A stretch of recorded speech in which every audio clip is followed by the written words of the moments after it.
মামা এটাকে কি জাল বলে? সেফটি জাল। এটা কি মাছ উঠলো? এটা কি?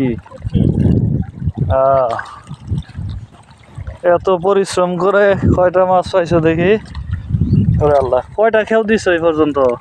আসলাম কেবল মাত্রই আসলো না? ও যাক বন্ধুরা, এই যে পদ্মার পাড়ে এক মামা মাছ মারতেছে, সুন্দর দৃশ্য। মাশাআল্লাহ, এই যে মাছ উঠছে দেখেন। আলহামদুলিল্লাহ আলহামদুলিল্লাহ। টাকায় দিই, মাছ তো খুব স্বাদের মাছ। এটা এটা কি মাছ উঠলো?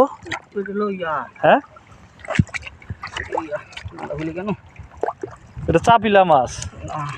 হ্যাঁ, খয়রা খয়রা খয়রা খয়রা খয়রা। ও আচ্ছা আচ্ছা, খয়রা মাছ বন্ধুরা, এটার নাম হলো খয়রা মাছ।